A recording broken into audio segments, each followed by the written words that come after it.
Hello, and welcome to the psychological measurement lecture.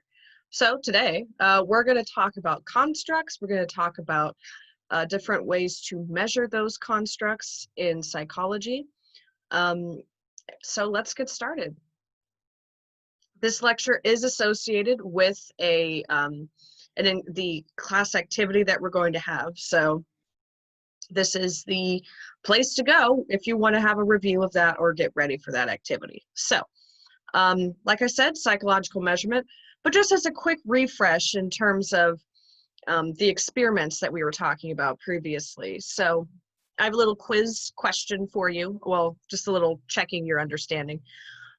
So Lee conducts a study on the effects of sunlight exposure on rates of decomposition of corpses. The independent variable in this study is what? Is it sunlight, the rates of decomposition, the corpses, or the amount of bacteria in the corpse? Give you guys a minute, or you can just pause the video. Okay. Excuse me. So the independent variable in this case is sunlight or sunlight exposure.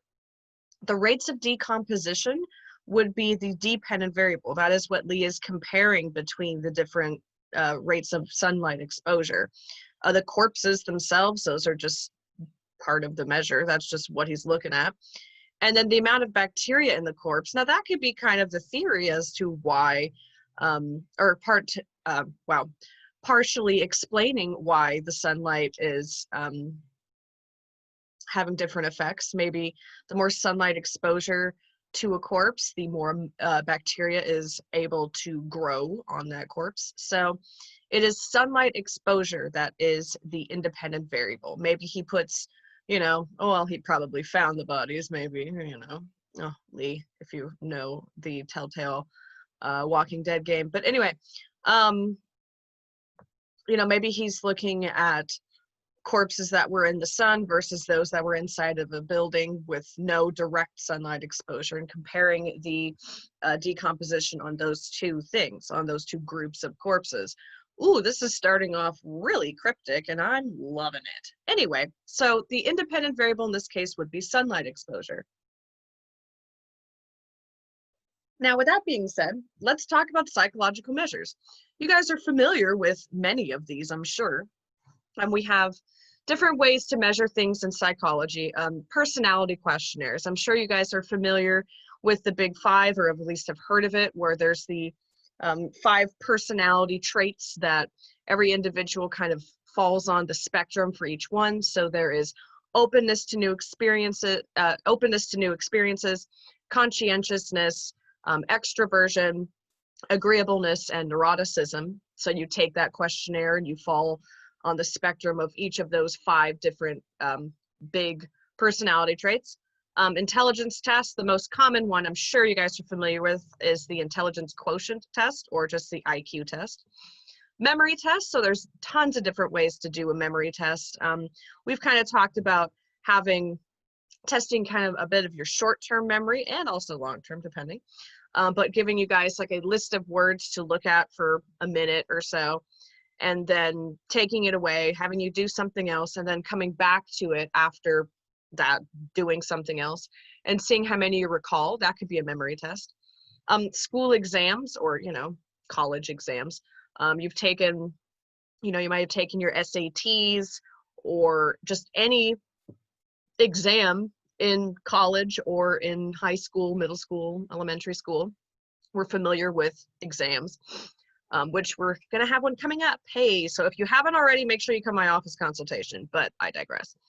Attractiveness rating. So like, oh, I'm sure you guys are like, oh, that person's a 10. Like, that's kind of a psychological measure on a scale of 1 to 10 or something. How attractive would you rate this person? It's subjective, of course, but, And then also reporting one's age and gender, etc. So even these demographical questions of how old are you, what your gender is, what your ethnicity is, etc. That is also a measure of, psychological nature. So with measurement, this is systematically assigning scores to people or individuals that represents some sort of characteristic to these individuals. So if I were to give you a depression questionnaire, a depression measurement, you'd get a score, and maybe the higher you scored out of 40, let's say, I don't know, but the closer your score is to 40, the more depressed you are. And the lower your score is to, let's say, 1 or 0, the less depressed you are. So if you score 20, you're right in the middle. But that number of 20, that score represents a characteristic of you. It represents how depressed you are, your depression levels. Just like how if we were to take the Big 5 personality questionnaire, you'd get different scores for each of the 5 different Big 5 personality traits. And those scores would represent the characteristic of you, where you fall in the spectrum of openness to new experiences, conscientiousness, etc. So we have different terms for just measurement in different fields. So psychometrics is referring to the measurement of psychological variables, which obviously we're going to be dealing with a lot of psychometrics in a research methods in psychology class. But there's also biometrics and geometrics, where these are looking at biological and geological variables respectively. So it's not just psychology that uses these terms of measurement or that requires the need to assign scores to an individual based on characteristics. It's, pretty much most science, a lot of science does it. So constructs. So for your activity this week, we will be discussing constructs. So these are complex or abstract variables that cannot really be directly observed. So if you're kind of having trouble thinking like, well, how do I know? Well, think of things like intelligence. Now you can observe someone taking a test. You can observe someone taking an exam and scoring highly on it. You can observe someone, I don't know, demonstrating their knowledge on a particular subject. But the construct of intelligence, notice that all the times I said, oh, you can watch someone take an exam. Oh, you can watch someone do this or do that. All of these things are things that don't necessarily mean that's intelligence, but I'm describing intelligence in terms of ways we measure it, and you can observe the measurement. That's a construct. It cannot be directly observed to look at intelligence or honesty or anxiety. We have different things that we know. Oh, if you're anxious, maybe you bite your fingers, or you're tapping your feet, or you're wiggling your legs. But these are behavioral measures of anxiety.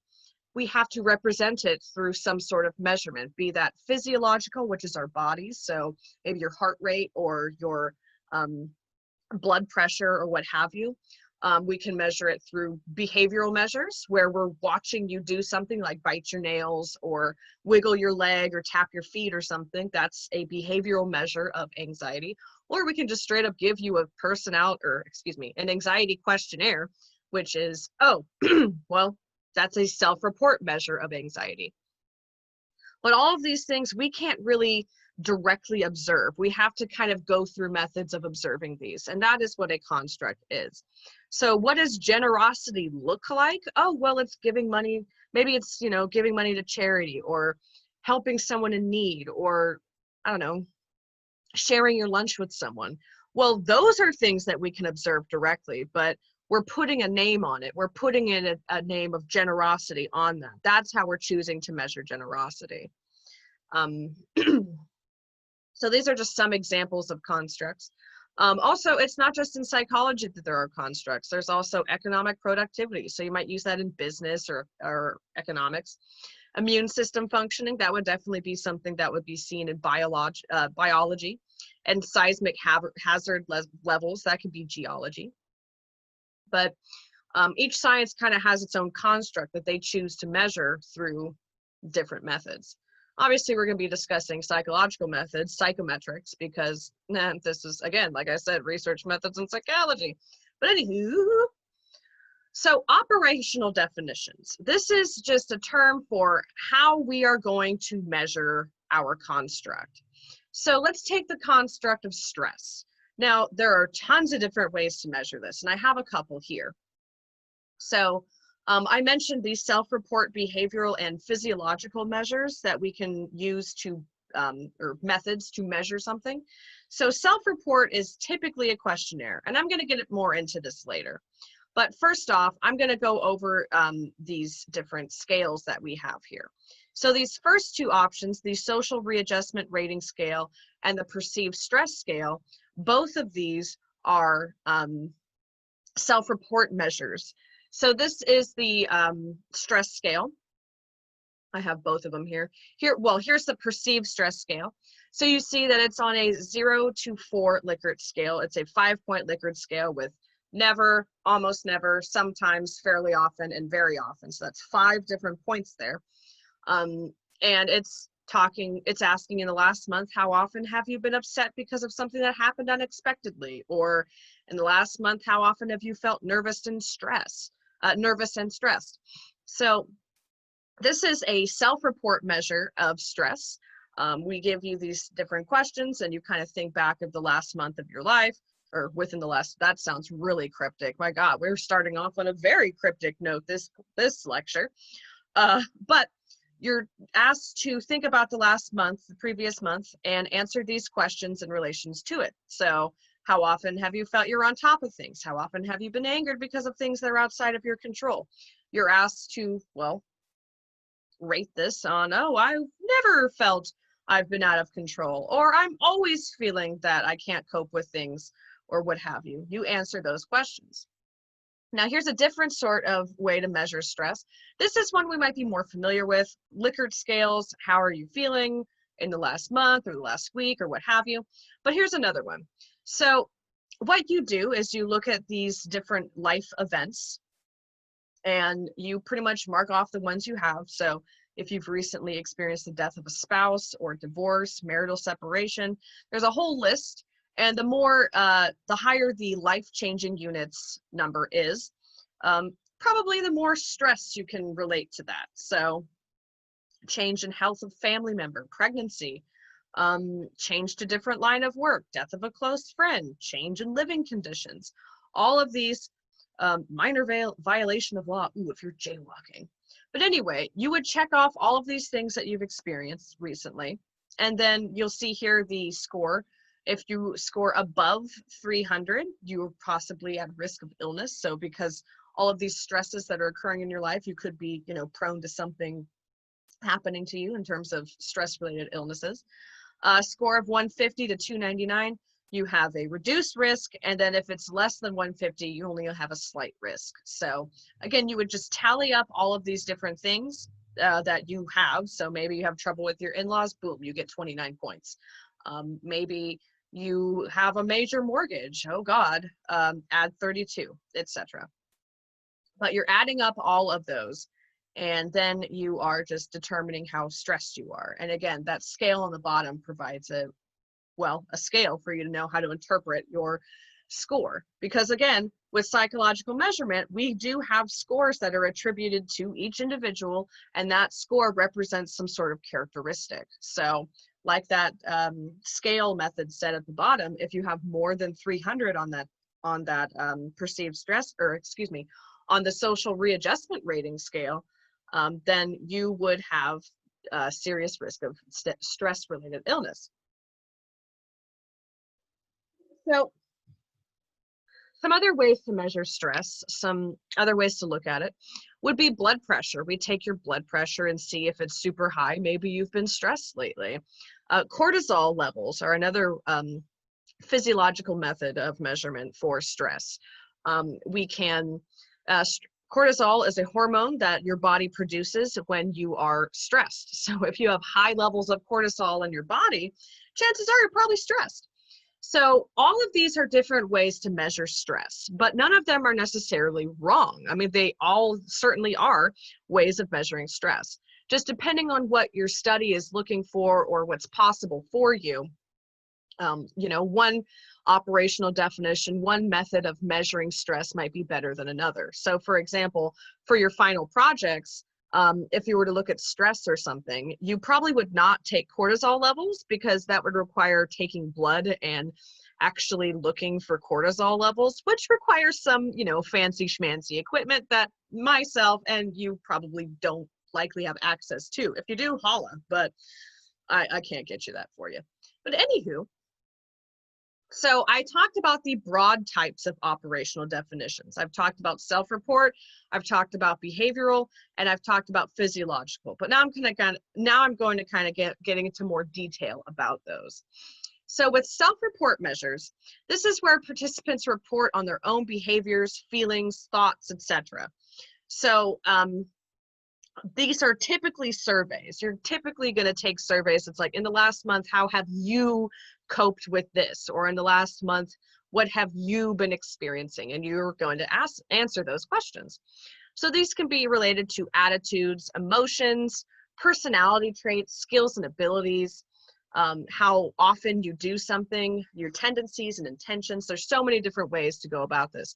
However, self-report measures are incredibly subjective. Now, they have their benefits, certainly.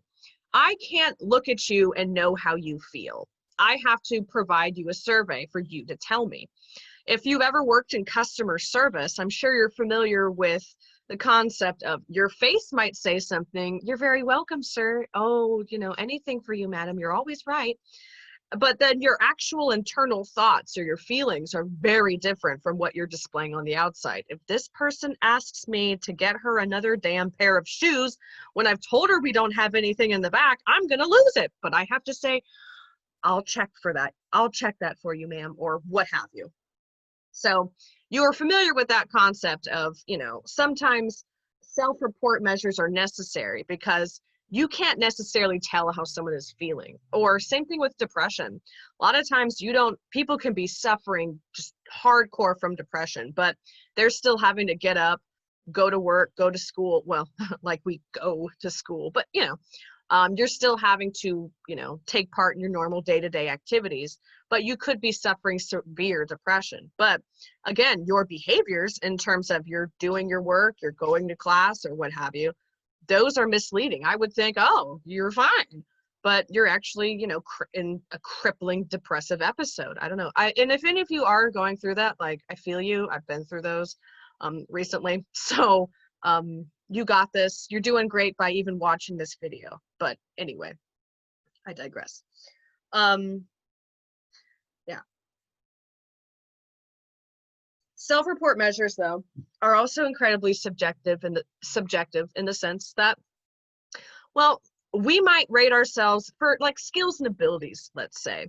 Let's say I give you some sort of questionnaire about cooking and you think you're a really great chef. Maybe you're not professionally trained, you're just a good home cook.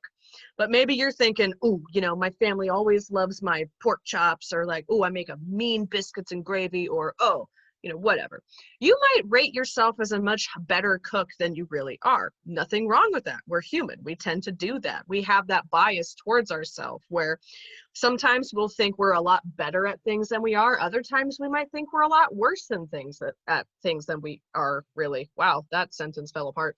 But we tend to kind of have this self-bias where we think we're better or possibly worse in particular activities than we subjectively are, or objectively, excuse me.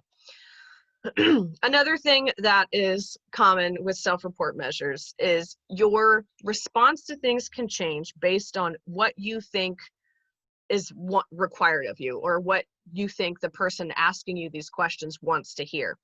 For example, if you've ever been to the doctor and they're asking you questions like, "Oh, how often do you drink?" "Oh, never." Or I don't know. Or, "How often do you smoke?" And you're smoking 3 packs a day, but you're telling your doctor, "Oh, I'm cutting back. I used to smoke a lot and now I'm smoking less." Or, "I don't smoke at all," or what have you.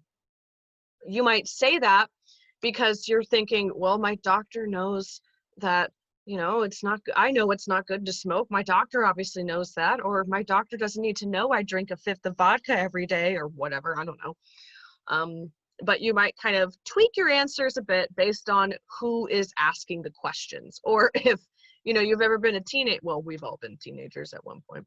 Or if you've ever been, young and rebellious, let's say, and your mom is asking you, "Oh, where did you go last night? Where the hell were you, young lady?"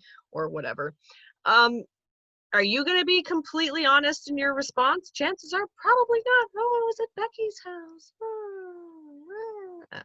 I don't know. Anyway, so just kind of keep in mind that self-report measures, they're necessary because you could be asking about thoughts or feelings that we can't necessarily observe. But they also are incredibly subjective in the sense that humans are constantly lying or we think we're a lot better at something or worse at something than we really are. But that is definitely the measure that is most prone to being subjective. Behavioral measures. This is where the participants' behaviors are being monitored through an external source. So as a researcher, if you're thinking, oh, I want to measure stress behaviorally, I want to, I don't want to use a self-report measure because I know those are subjective. I know behavioral measures are less subjective. It's hard to lie and say, oh, I never smoke, doctor. And then when I observe you for a couple weeks, I see every time after you eat a meal, you're outside smoking a cigarette. Well, you can't really lie to me, dude. I see you lighting up that Marlboro, so let's calm your tits. But anyway, so for behavioral measures, let's say you want to measure stress behaviorally. You have to first think of, okay, how will I know someone is stressed? What are some behaviors that are associated with stress? Well,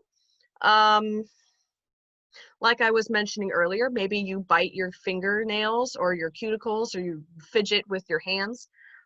Maybe you tap your leg, or wiggle your leg, or tap your foot or something. Maybe you're constantly like looking around. I don't know. But we kind of think of different things that we can view and see, okay, that is stressed. Maybe they're pulling their hair out. Maybe they're, I don't know, different behaviors that we can associate with stress. Another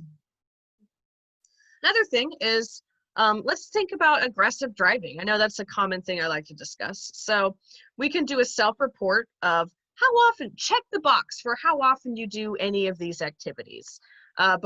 Check the box for how often you curse on the road, how often you cut people off, how often you swear, or, well, I've already said that, how often you speed when you're driving, how often you throw things out the window. Now, people might not necessarily be entirely accurate for self-report measures. They might not be aware of how aggressive a driver they are. They're thinking, oh, well, I never cuss. I never yell at people. People are stupid, but I don't yell at them. And then let's say we do a behavioral measure of aggressive driving, where we have someone sitting in the car with them, or maybe they have some sort of simulation just to keep it safe. But we have an observer that knows what to look out for. Essentially, they're taking tallies of how often they do these aggressive driving behaviors. But first, we have to decide what those driving behaviors are. Now, that could be the same ones that were on the self-report measure. Oh, cursing, throwing things out the window, speeding, cutting people off, etc. But instead of just asking participants, say, how often do you do these things? Check all the ones that you've done in the last week or the last 24 hours or what have you. Instead of, taking the participants' word for it, we're directly observing them by using this behavioral measure of aggressive driving, where we're sitting next to them in the passenger seat and just kind of letting them drive, again, in a simulation or in a real car, but what have you. We're just, letting Jesus take the wheel and see how often they really do display these different aggressive driving behaviors. Now, chances are there might be a difference if we were to measure it self-reportedly and behaviorally, where, hey, the behavioral measure is going to be a lot less subjective because participants can't lie. We're literally watching them do it. So this is good for empirical observation. Behavioral psychology, that's familiar with that uses the tactics of Skinner or Pavlov, or that's more focused on stimulation and conditioning, or stimulus and conditioning and etc. They use behavioral measures practically exclusively. I mean, for God's sakes, it's behavioral psychology. So they certainly have these empirical observations where they can literally watch you do something. And with them being able to watch you do something, it's certainly less subjective. And by using multiple external sources to increase accuracy, all that means is that you could have more than one observer watching you. Now, you want to make sure as an observer, you're probably on the side of the research where you're given a prompt of like, okay, I want you to look out for these 5 things, okay? And this is what defines cursing. This is what, if they use any of these words, we're going to use that as cursing. If they speed over 15 or 10 or 15 miles over the speed limit, that is what we're considering speeding. 2 miles, okay, whatever. If they're going 62 and a 60, I think we'll settle down. You have to explicitly define what it means to speed, because you want all of your observers to be on the same page. If you have someone who is a sailor or has the mouth of a sailor, and they're hearing like, okay, these words are curse words. If you have these different observers, maybe one's a sailor and the other is like a PTA parent, or just some wholesome says gosh darn it instead of son of a bitch or something like that, they might hear the word like damn and think, oh, that's cursing, oh, I gotta mark that down. But we need to have specific instructions as to these are the words that define cursing. If they say damn, maybe not. Or maybe if they say gosh darn it, that's not swearing, but maybe to some people it's like, oh my gosh, they're really mad, they said gosh, oh, that's a swear. You need to be on the same page. So that's the important part about having multiple observers. You need to make sure they have a clear definition of what a curse word is, because the sailor's definition of a curse word is going to be a hell of a lot more intense than like the sheltered mom or whatever, their definition of a curse word. So you need to have clear, explicit instructions or clear, explicit guidelines of what this is that you're looking for. And when this is displayed, you mark it. So with physiological measures, this is where your body is somehow observed or measured. So this is things related to what your body does on a daily basis. So your heart rate, your blood pressure, your cortisol levels, your dopamine levels, serotonin levels in your brain, how much you sweat, the amount of sweat that's on your palm or that accumulates on your body. Just what does your body do? We gonna measure it. These are the least subjective. If you're being behaviorally measured, maybe you won't curse as much because someone is watching you for your aggressive driving behaviors. Or if someone's watching you in terms of how stressed are you, maybe knowing that you won't bite your nails as much or you won't wiggle your leg as much, because again, your bias as a participant to know, oh, well, they're checking to see how stressed I am. They know what I'm doing. Okay, I'll just sit here quietly. But your physiological measures, those can't be faked. So we can look at your heart rate. Maybe if we're looking at stress, we can certainly measure your cortisol levels, your blood pressure. Chances are when you're stressed, your blood pressure is going to go up, as will your heart rate. If you're asked to do a presentation spontaneously, oh God, okay, we can measure that. The cortisol levels that's coursing through your body, that again, the stress hormone. We can look at these. And they're sometimes associated with self-report or behavioral measures. Sometimes they're taken in tandem, taken alongside it. So, however, one important part about physiological measures is that they don't necessarily always measure exactly what you think. Case in point, lie detector tests. Those are a crock. Those do not detect if you're lying, and they should not be used in court. I don't think they are legally. But so for a lie detector test, you're strapped to a machine and it tests your heart rate.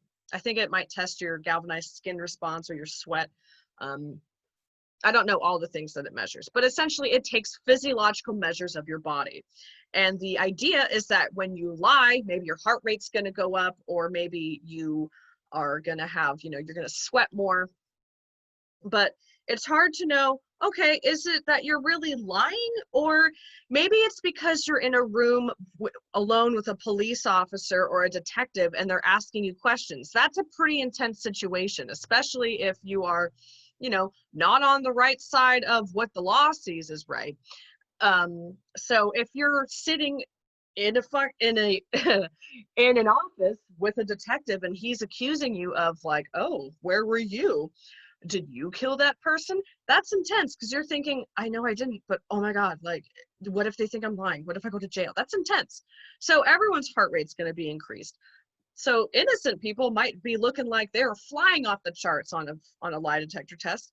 Meanwhile, There are criminals that are easily able, people that legit do murder people, but they can pass a lie detector test because they know how to control their physiological measures that they're looking at in a lie detector test.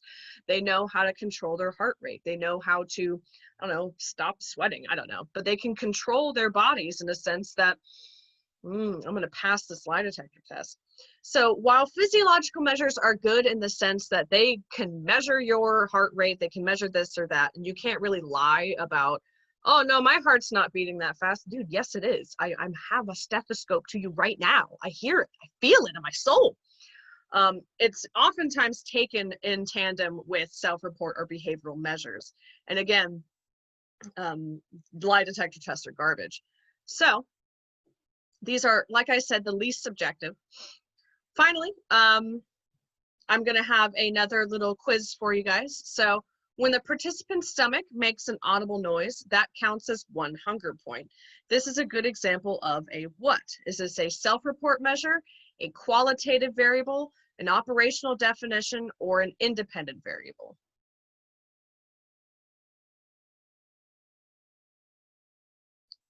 So I hope you paused it because I'm going to go over it right now. It's not a self-report measure because we're not asking the participant, are you hungry?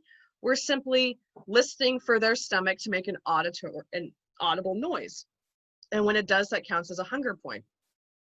It's not a qualitative variable. That is something that would be like, how do you feel right now? It's not a something that could be measured through a Likert scale. It's more so an interview-like question. Those are more qualitative variables where we're asking you, oh, how do you feel?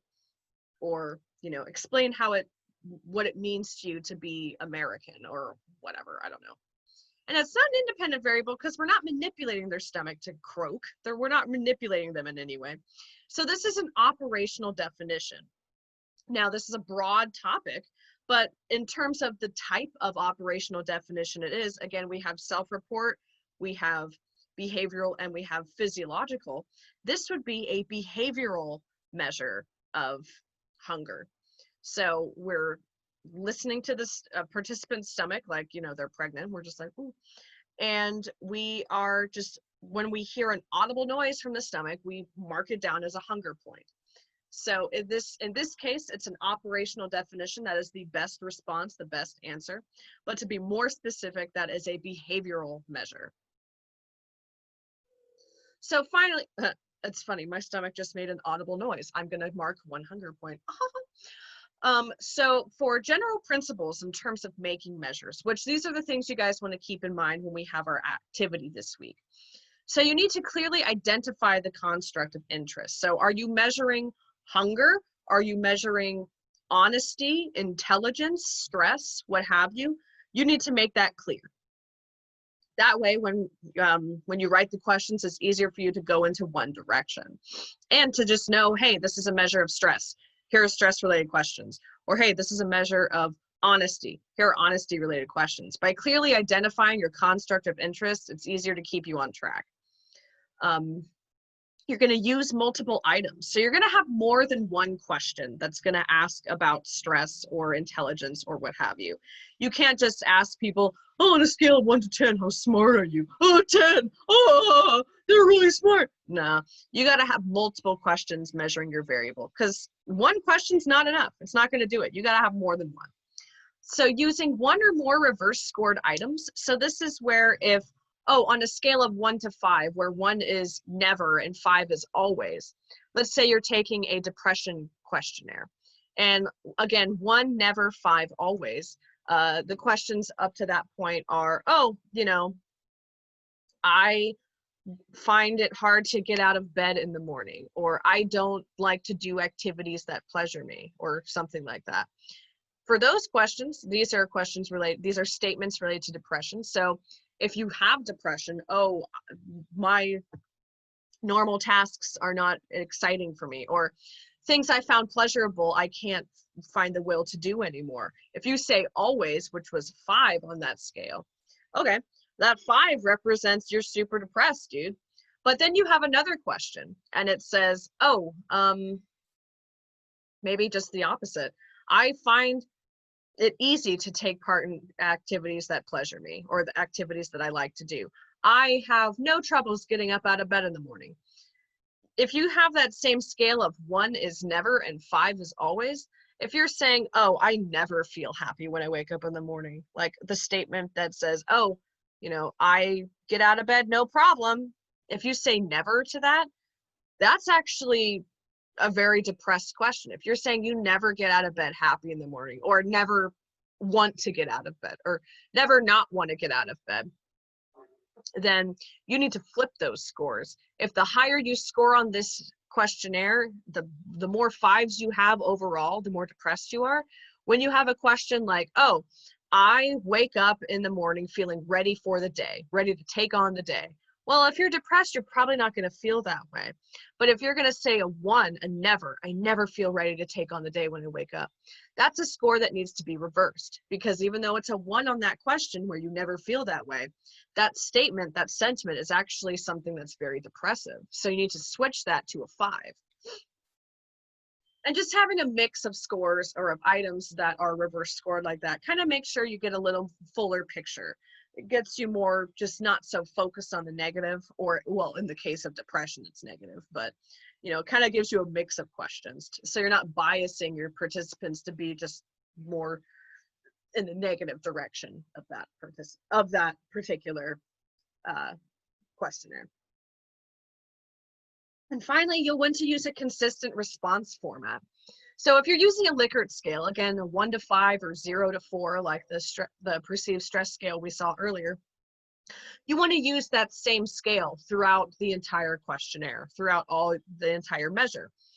You don't want to have, you can't have a mix in terms of, a Likert scale, and then maybe you have a couple questions where it's like, oh, tell me how you feel when you wake up in the morning, or something like that. But for the most part, if you're going to have a Likert scale of 1 to 5, you don't want like the first 3 questions to be, oh, on a 1 to 5 scale where 1 is never and 5 is always. And then the last questions on the questionnaire, it's like on a 1 to 17 scale where 17 is always or never and 1 is always, where it just flips it. And now it's completely different numbers that you have in there. That doesn't really make sense. It's not fluid. It's going to be a little more challenging to analyze when you get to that stage of the scientific process. And your participants might have trouble keeping up with it. They might not respond correctly or in the way that really identifies with them, not because that's how they feel, but simply because they kind of got a little bamboozled with how back and forth your survey was. So when you're writing surveys, when you're writing measures for variables, make sure that you keep the same Likert scale throughout if you're using a Likert scale. If it's 1 to 5 or 0 to 4, either way, it works. But if you're going to use a 5-point Likert scale, 1, 2, 3, 4, 5, or 0, 1, 2, 3, 4, you want to make sure you keep that scale throughout. Easy peasy, lemon squeezy. So that is psychological measurement. Like I said, we are going to have an activity that relates to psychological measurement in the 3 different types: self-report, behavioral, and physiological. So if you have any questions, or if you need to, go over this again in any way, feel free to rewatch this video, go over the PowerPoints. During the activity, I'm obviously going to be there. So as per usual, I'll be hopping around, making sure you guys are on task and making sure you guys are understanding it. But yeah, that is the psychological measurement lecture. So hope you enjoyed it. Lie detectors are shams. They don't actually do what you think they do. So that's my parting words. So that's all. I will see you later. Like and subscribe.